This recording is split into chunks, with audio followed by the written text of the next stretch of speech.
प्राणिक पदार्थों में कुछ सब्जियां होती हैं जो बहुत बहुत प्राणिक होती हैं। उनसे आपको जबरदस्त ऊर्जा मिलती है। साथ ही वे आपकी नर्व्स यानी तंत्रिकाओं को बहुत बहुत शांत रखती हैं। ये सारी चीजें सिर्फ उन लोगों के लिए महत्वपूर्ण हैं जो लगातार कोशिश कर रहे हैं कि अपने जीवन को बेहतर कैसे करें, थोड़ा और बेहतर काम कैसे करें, जीवन के दूसरे आयाम को कैसे खोलें।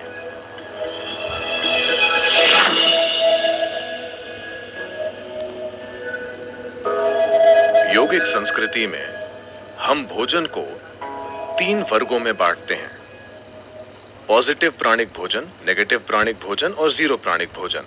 पॉजिटिव प्राण का मतलब है कि जब आप उसे खाते हैं तो वो शरीर में एक तरह की प्राणिक ऊर्जा लाता है। नेगेटिव प्राण शरीर से ऊर्जा निकाल लेता है। जीरो न देता है न लेता है, उसे बस स्वाद और आलस के लिए खाया जाता है। तो If you eat positive pranic food, energy will reverberate in a dynamic way. अगर आप पॉजिटिव प्राणिक भोजन खाते हैं तो ऊर्जा सक्रिय रूप से स्पंदित होगी।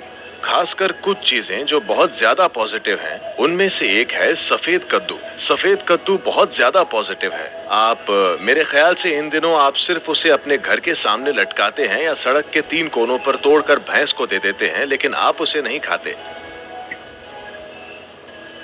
नहीं, इसे खाना चाहिए क्योंकि इस सब्जी में इतनी ज्यादा प्राणिक ऊर्जा होती है। आप उसे अपने घर के सामने लटकाते हैं ताकि वहां अच्छी ऊर्जा हो, लेकिन अगर उसमें इतनी ज्यादा ऊर्जा है तो क्या उसे अपने अंदर डालना अच्छा नहीं होगा? उसे आपके अंदर डालना अच्छा है, खासकर अगर आप इस पर कई प्रयोग हुए हैं। अगर आप रोजाना 1 गिलास सफेद कद्दू का जूस पिएं तो आपके शरीर में कैंसर कोशिकाओं की संख्या बहुत कम हो जाएगी और आप साफ तौर पर देखेंगे कि आपकी बुद्धि की तीक्ष्णता बढ़ जाएगी।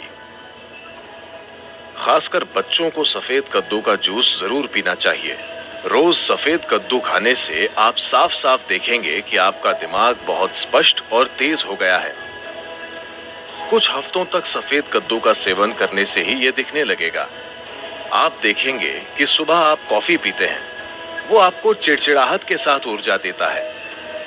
आप 1 गिलास सफेद कद्दू का जूस पिएं, वो आपको जबरदस्त ऊर्जा देगा। साथ ही वो आपको बहुत बहुत शांत भी रखता है। आप उसे जितना पी सकें उतना पीना चाहिए। लेकिन वे लोग जिन्हें अस्थमा है, जिन्हें आसानी से सर्दी खांसी हो जाती है, ऐसे लोग अगर सफेद कद्दू का जूस पिएंगे तो आपको तुरंत सर्दी हो जाएगी, क्योंकि ये शरीर को ठंडा करता है। अगर ऐसी समस्या है तो ऐसे लोगों को हमेशा सफेद कद्दू के जूस में थोड़ा सा शहद या काली मिर्च डालकर पीना चाहिए। ये सफेद कद्दू के ठंडक लाने वाले असर को कुछ हद तक कम कर देगा। जब हम जिंदा रहने के लिए खाते थे तो हमें जो मिलता था हम खा लेते थे। अब जबकि हम चुन सकते हैं, हमें वो चुनना है जो शरीर के लिए सबसे अच्छा है। अगर हम इस तरह नहीं चुनते तो हम किसी तरह जीकर चले जाएंगे। ये सारी चीजें सिर्फ उन लोगों के लिए महत्वपूर्ण हैं जो लगातार कोशिश कर रहे हैं कि अपने जीवन को बेहतर कैसे करें, थोड़ा और बेहतर काम कैसे करें, जीवन के दूसरे आयाम को कैसे खोलें। अगर ऐसी चिंताएं हैं, फिर आप इस मशीन में किस तरह का भोजन या ईंधन डालते हैं, ये बहुत बहुत महत्वपूर्ण है।